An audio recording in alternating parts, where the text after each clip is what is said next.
Assalamualaikum warahmatullahi wabarakatuh. Saya Giatri Oktaviani dengan NIM 200750559 dari Prodi Pendidikan Kesejahteraan Keluarga Konsentrasi Tata Busana. Di video kali ini saya akan membahas administrasi pendidik dan tenaga kependidikan.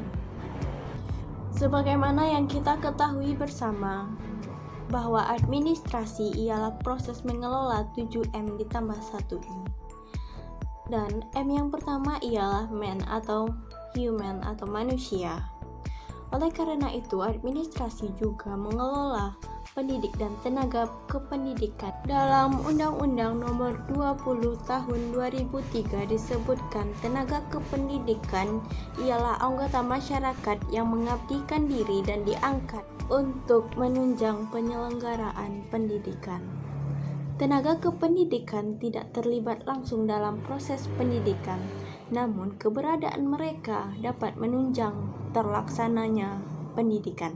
Sementara itu, dalam Undang-Undang Nomor 20 Tahun 2003 disebutkan juga bahwa pendidik ialah mereka yang memiliki kualifikasi sebagai guru, dosen, pamong belajar, widya iswara, tutor, instruktur, dan lain sebagainya sesuai kekhususannya, dan mereka semua itu terlibat langsung dalam proses pendidikan.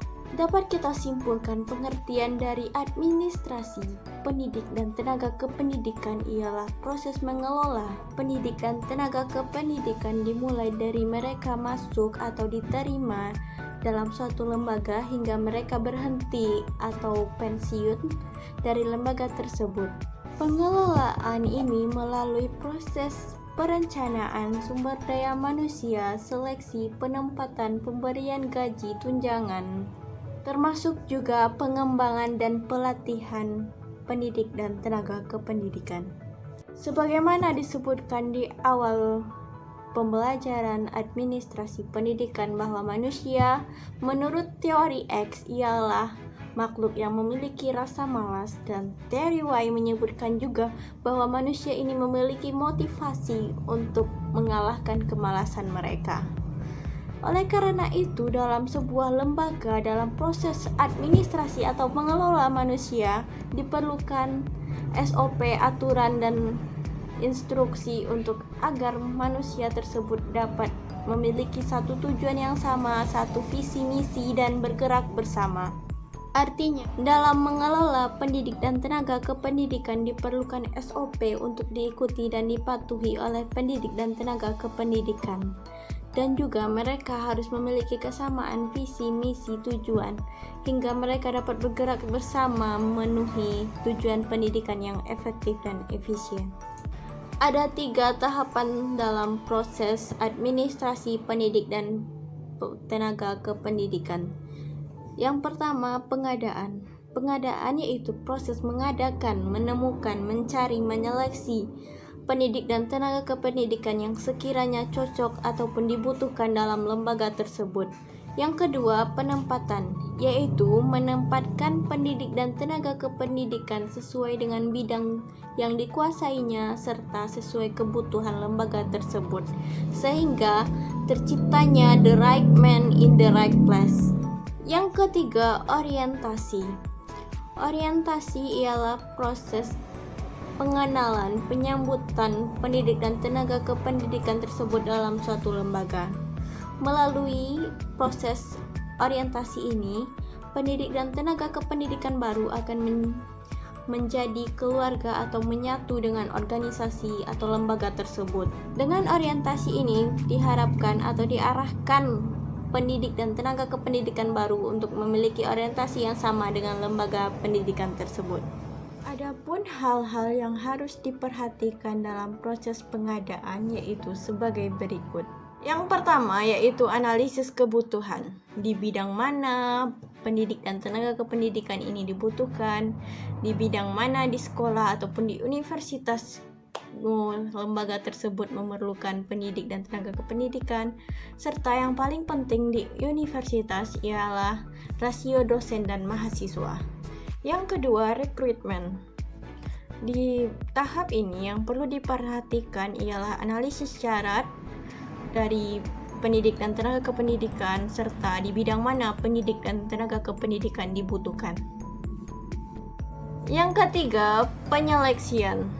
Penyeleksian ini bertujuan untuk memilih pendidik dan tenaga kependidikan mana yang dianggap terbaik di antara yang baik. Sehingga akhirnya lembaga tersebut dapat merekrut ataupun menerima pendidik dan tenaga kependidikan yang baru, yang tentunya juga memenuhi semua syarat yang dibutuhkan. Selanjutnya yang harus diperhatikan dalam tahapan penempatan yaitu lembaga, sekolah atau universitas harus menempatkan pendidik dan tenaga kependidikan di tempat yang dibutuhkan, yang tentunya sesuai dengan bidang keahlian pendidik dan tenaga kependidikan, sehingga terciptanya the right man in the right place dan juga the right man behind the right job. Setelah pendidik dan tenaga kependidikan ini diterima dan bekerja di lembaga pendidikan, mereka akan menerima gaji dan tunjangan. Dan apabila pendidik dan tenaga kependidikan tersebut menciptakan sebuah prestasi atau mendapatkan sebuah prestasi, mereka akan diberi penghargaan. Selain itu, pendidik dan tenaga kependidikan ini juga memiliki hak cuti. Pendidik dan tenaga kependidikan juga berhak terhadap pembinaan dan pengembangan.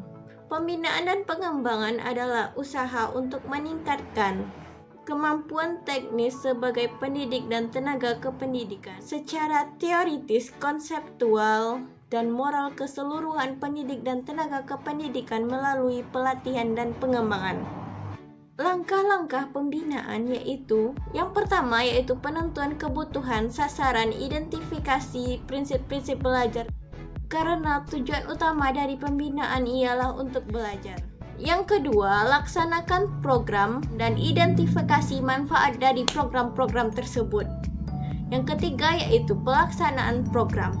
Bagaimana program itu berjalan, apakah berhasil mengembangkan potensi dari pendidik dan tenaga kependidikan, kemampuan teknis mereka, dan kemampuan teknis mereka. Selanjutnya, evaluasi. Evaluasi dilakukan dalam rangka untuk melihat sejauh mana pelaksanaan, kapabilitas, kualitas, dan segala sesuatu yang terkait, apakah semuanya berjalan sebagaimana mestinya. Biasanya evaluasi ini dilakukan dengan pertanyaan 5W ditambah 1H. Baiklah, sekian video presentasi singkat saya mengenai administrasi pendidik dan tenaga kependidikan. Mohon maaf apabila ada penggunaan kata-kata saya yang salah dan juga sikap-sikap saya yang sekiranya menyinggung ataupun salah dipandang mata. Saya akhiri, wabillahi taufik wal hidayah. Assalamualaikum warahmatullahi wabarakatuh. Terima kasih karena sudah menonton. Bye-bye.